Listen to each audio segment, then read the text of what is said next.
Well, the land in Joshua 18:12, their land was a very extensive valley with fountains of water and a great deal of herbage surrounding the water. There was silver and gold, because they say there in Joshua 19:8, when a poor man came to their land, they would give him silver and gold. That's not as good as it sounds, you'll soon see. But it says that the wickedness of Sodom and Gomorrah had reached up to the heavens. So it was due for destruction, just like we are today. The eternal God visited Abraham, and then sent angels while he stayed with Abraham down to Sodom to rescue Lot and then destroy the city. Well, the inhabitants saw these angels come, male in appearance, and they wanted to sexually abuse them. Lot offered his 2 virgin daughters to the crowd. I cannot understand that. I really can't wrap my brain around that one. But it showed the depravity of the men, because they were not interested in Lot's virgin daughters. They wanted the 2 men. It showed their viciousness as they tried to break into Lot's house, while the angels just smote them all with blindness and pulled Lot back into the house. You'll find that in Genesis chapter 19, verses 8 and 9.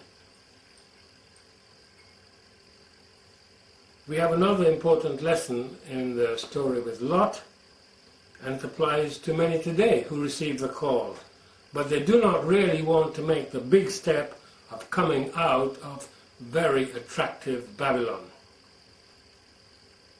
You know, Lot's wife hankered after the good life, so instead of doing what she was told and getting out of the city and just keep going, she looked back, and she was turned into a pillar of salt.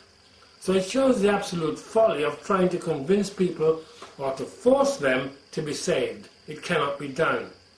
We have got a video, God Calls. You'll see it all there. Our efforts are to make these people are trying to get everybody saved. What we really mean is we are trying to get other people to believe what we believe at all costs.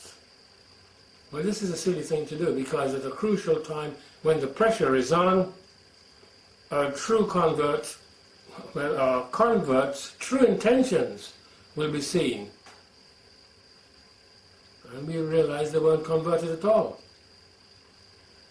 So the final result will be that the conclusion we get would not be the one we hoped for.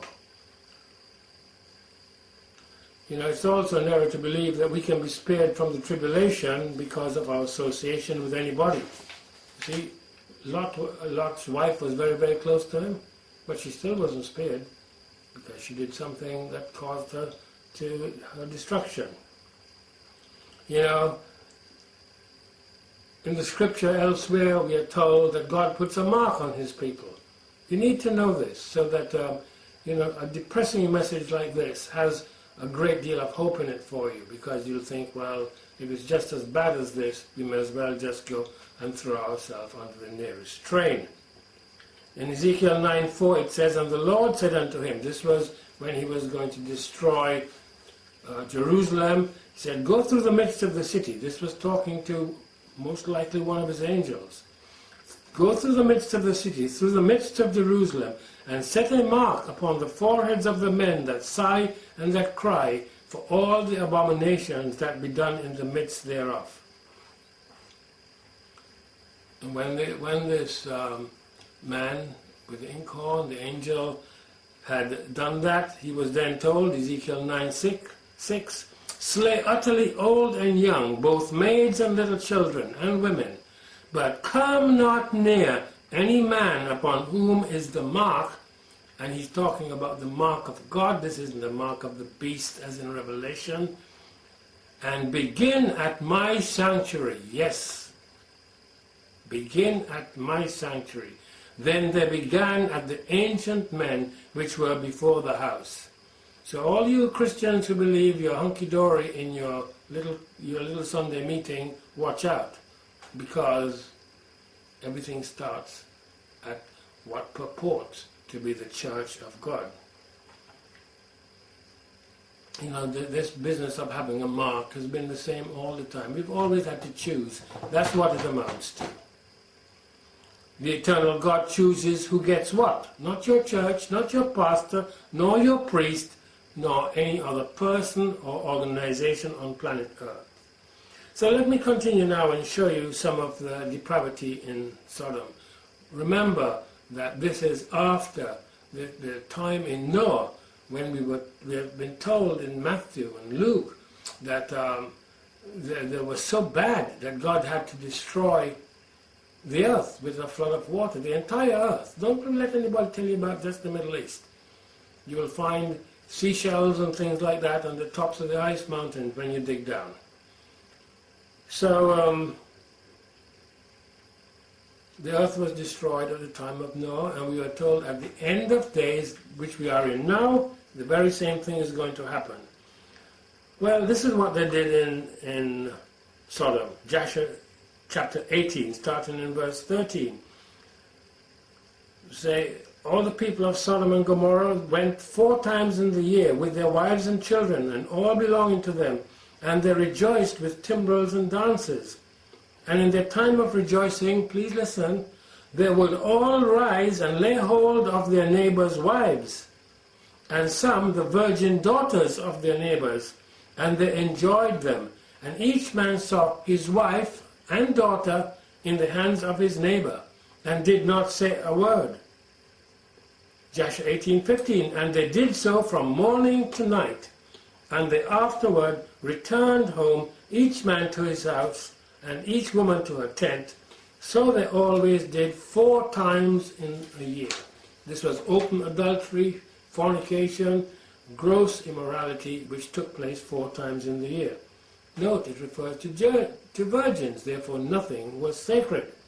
It says that a man would have sex with his neighbor's wife and his daughter.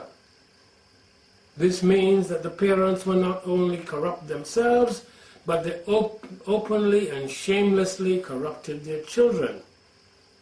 I hope we all are aware that adultery and fornication is a sin, but this was an additional sin, because in Leviticus 18:17 it says, "Thou shalt not uncover the nakedness of a woman and her daughter. It is wickedness." There are many other combinations of sexual union which are defined in the same chapter, this is Leviticus 18, as sin. And we can be certain that if this happened 4 times a year, you know, the ingrained conduct would be so deep that you can't just switch it off, can you? We can be sure it was continuing all year around, but then it was officially 4 times a year. So we can see the children as well as the adults were corrupt. The automatic result of this is destruction. You see, we have to keep in mind what the purpose of the earth and its inhabitants actually is. God has chosen the earth as his dwelling place, not heaven. So those of you who are going to heaven, you will look out for my video soon coming. Heaven is not the place for the saved. Because if you go to heaven, you're going to be up there on your own. Because Christ and the Father and his bride are coming down to live on the earth with the headquarters at Jerusalem. Even the new Jerusalem is all on the earth.